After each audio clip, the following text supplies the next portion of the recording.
بسم اللہ الرحمن الرحیم نحمدہ و نصلی علی رسول الکریم انشاءاللہ ماشاءاللہ سبحان اللہ۔ السلام علیکم دوستوں، آج آپ لوگ کو میچ کے پہلے جلدی شارٹ کٹ میں فارغ کریں گے تاکہ آپ لوگ کا موڈ خراب نہیں ہو، میچ میں دل لگے۔ تو آج کا موضوع ہے یہ ایک ایسا معجزہ ہے جس کا آدھا حصہ تورات میں ہے اور آدھا حصہ قرآن مجید میں ہے۔ تو اس سے ثابت یہ ہوتا ہے کہ ایک ہی معجزہ ہے اور دونوں کتابوں میں آدھا آدھا ہے۔ تو اس سے ثابت ہوتا ہے کہ دونوں کتاب ایک اللہ کی طرف سے ہیں، ورنہ اس میں آدھا اس میں آدھا نہیں ہوتا۔ تو وہ یہ ہے معجزہ، یہ ہے قرآن کا معجزہ، یہ ہے کہ جب وہ فرعون پیچھا کر رہا تھا موسیٰ علیہ السلام کا، اور موسیٰ علیہ السلام بنی اسرائیل کے ساتھ جا رہے تھے فرعون سے ہٹ کے، اور فرعون پیچھا کر رہا تھا، تو موسیٰ علیہ السلام جب بحر احمر کے پاس آئے تو وہ پیچھے سے فرعون آ گیا تھا، تو وہ سمندر کو اللہ تعالیٰ نے دو حصوں میں ڈیوائیڈ کر دیا، بیچ میں سوکھا راستہ بن گیا اور موسیٰ علیہ السلام بنی اسرائیل کے ساتھ آگے بڑھ گئے، اور پیچھے سے فرعون آیا اور 600 لشکر کے ساتھ آیا، اور پانی کی دو دیوار ٹوٹ گئی اور اس پورے لشکر کے ساتھ فرعون غرق ہو گیا۔ اچھا، جب غرق ہو رہا تھا فرعون تو ایمان لایا، لیکن اللہ نے بولا کہ آج تمہارے لاش کو محفوظ کریں گے آنے والے نسلوں کے لیے نشانی بنا کر۔ تو فرعون کے ڈوبنے کے 2000 سال بعد قرآن نے بتایا کہ لاش محفوظ کریں گے، اور 1300 سال بعد ابھی 120 سال پہلے مصر میں دریافت ہوا۔ تو یہ بہت بڑا معجزہ تھا، ایک تو بتانا 2000 سال بعد، پھر 1300 سال بعد دکھانا۔ اگر انسان کا کلام ہوتا تو فوراً بتاتا کہ سڑ جائے گا تو بے عزتی ہو جائے گا، دعویٰ غلط ہو جائے گا۔ تو یہ ہو گیا قرآن کا معجزہ کہ فرعون کا جسم محفوظ ہے۔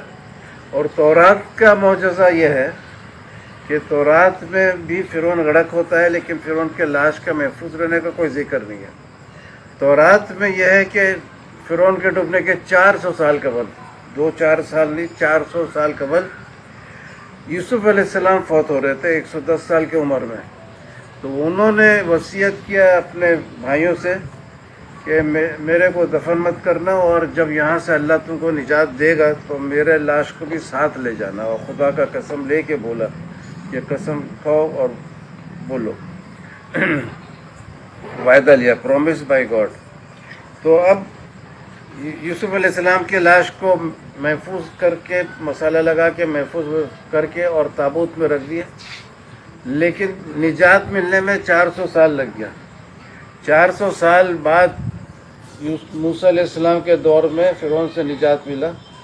تو جب موسیٰ علیہ السلام ہجرت کر رہے تھے تو ان کو یوسف علیہ السلام کا بات یاد آیا، وصیت یاد آیا، تو ان کے جو تابوت میں جس میں ان کا 400 سال پرانا لاش تھا وہ لے کے گئے۔ تو تورات کا بتایا ہوا یوسف علیہ السلام کا محفوظ کیا ہوا لاش وہاں سے گزرا موسیٰ علیہ السلام کے ساتھ، پیچھے قرآن کا بتایا ہوا فرعون آیا اور فرعون کا لاش محفوظ کیا گیا۔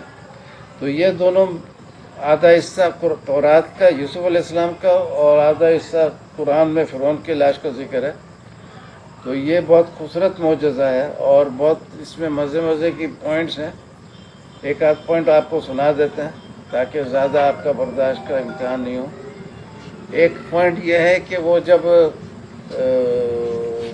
یوسف علیہ السلام کو لڑکپن میں ان کے بھائیوں نے کنویں میں ڈال دیا اور وہاں سے وہ محل تک پہنچ گئے، اور موسیٰ علیہ السلام کو فرعون کے ڈر سے ان کی ماں نے دریائے نیل میں ڈال دیا، اور وہ بھی محل پہنچ گیا۔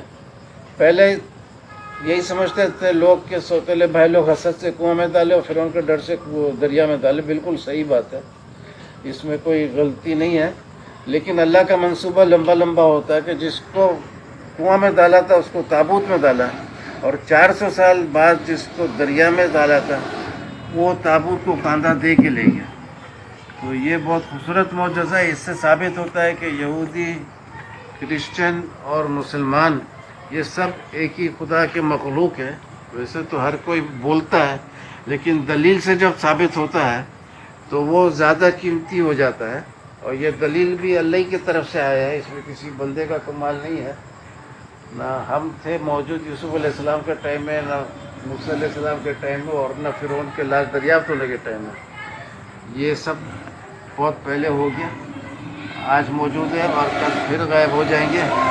تو غائب ہونے کے پہلے آپ لوگوں کو اللہ حافظ، اور سب کو میچ میں مزہ آئے۔ سبحان اللہ۔